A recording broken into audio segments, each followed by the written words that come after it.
ये आइडिया कहां से आया कि हिंदुस्तान में सिर्फ 50% रिजर्वेशन हो सकता है? आपकी आबादी 90% और 50% की दीवार बना दी कि भैया 50% से ज्यादा रिजर्वेशन नहीं हो सकता। जाति जनगणना हमने तेलंगाना में की, और मैं आपको बता रहा हूं, जाति जनगणना हमने तेलंगाना में की, अगले दिन चीफ मिनिस्टर ने उसको दीवार को तोड़ दिया। वो चॉइस ही नहीं थी भाई, अब ताली बजा रहे, चॉइस नहीं थी। जब उसने देखा कि जाति जनगणना में क्या लिखा है, जब उसने डेटा देखा, उसको पता लग गया कि भैया ये तो बिल्कुल गलत है, इसको तोड़ो। एक दिन नहीं लगा। तो मैंने दो बातें कही थी वहां पे, दोनों को कराऊंगा मैं।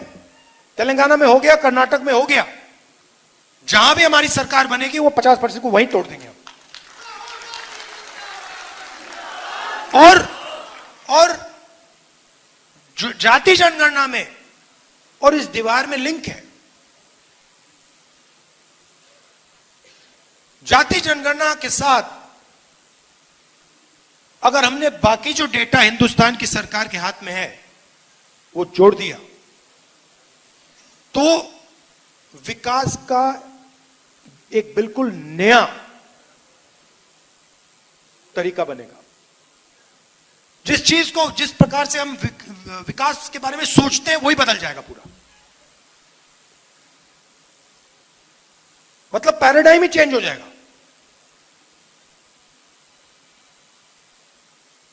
और ये बिहार से शुरुआत होगी। आप ही करते हो ये काम, आप लोग ही करते हो, हजारों सालों से करते आ रहे हो, और ये काम आप ही करोगे।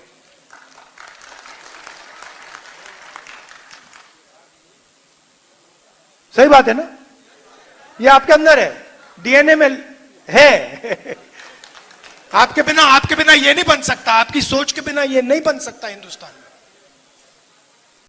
पहले पब्लिक सेक्टर हुआ करता था, सारा का सारा प्राइवेटाइज कर दिया। अदानी, अंबानी, ये नाम आप जानते हो। पोर्ट, एयरपोर्ट, डिफेंस, जो भी इनको चाहिए, जितनी भी जमीन चाहिए, धारावी लेने की कोशिश कर रहा है। आप धारावी गए कभी? धारावी कोई गया यहां पे? धारावी इनोवेशन का सेंटर है हिंदुस्तान में।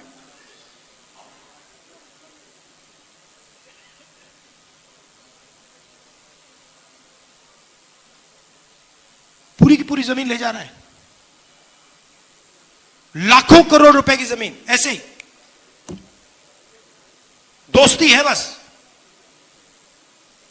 नरेंद्र मोदी के साथ।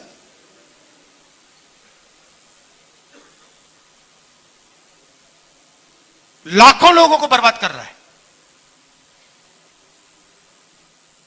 उनका रोजगार वहां है, उनका पूरा बिजनेस वहां है, वहां से उठा के ऐसे फेंक रहा है जैसे उनका कोई मतलब ही नहीं।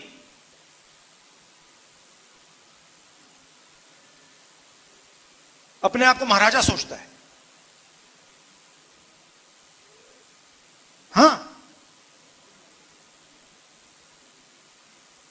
तो ये लड़ाई हो रही है। ट्रंप साहब ने 11 बार बोला है, 11 बार, कि मैंने नरेंद्र मोदी को सरेंडर करवा दिया। 11 बार बोला है पब्लिक में। नरेंद्र मोदी जी चू नहीं कर पा रहे हैं। नरेंद्र मोदी ये नहीं बोल पा रहे हैं कि ये जो ट्रंप है ये झूठ बोल रहा है, क्योंकि वो सच्चाई है। और मुझे मालूम था कि जिस दिन हमने थोड़ा सा दबाव डाल दिया, उस दिन एकदम सरेंडर कर जाएंगे। ये इस किताब में हजारों साल पुरानी सोच है। अभी आपने बुद्ध भगवान की मुझे एक फोटो दी और मूर्ति दी, क्या उनकी सोच इसमें नहीं है? ये पूरी किताब उनकी सोच के बारे में है। उन्होंने 3000 साल पहले बात बोली थी। अंबेडकर जी, गांधी जी, नारायण गुरु, पेरियार, बसवना, इन सबकी सोच इस किताब में है।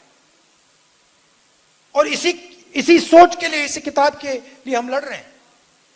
हजारों साल से आरएसएस की सोच इस सोच को खत्म करने की कोशिश कर रही है। ये पुरानी लड़ाई है। ये मत सोचिए कि ये बीजेपी और कांग्रेस के बीच में लड़ाई है। ये हजारों साल पुरानी लड़ाई चल रही है। हजारों साल पुरानी लड़ाई है ये बस उसका मॉडर्न रूप है। और आप जानते हो कि इस देश में कौन उस लड़ाई को जीतता है। हिस्ट्री देख लीजिए आप। बुद्ध भगवान का नाम लेते हैं, नारायण गुरु का नाम लेते हैं, गांधी जी, अंबेडकर जी, ये सब इसी विचार के लोग हैं। दूसरे साइड के नाम बता दो।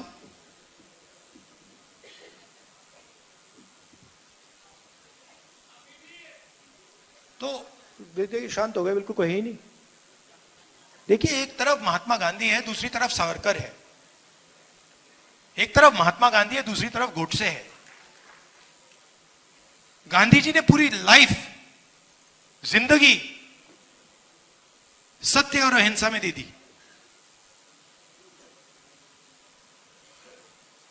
ऐसी स्पीच अगर कोई व्यक्ति 1000 साल बाद दे, वो भी गांधी जी का नाम याद रखेगा। किसी को नहीं मालूम होगा ये सावरकर कौन था।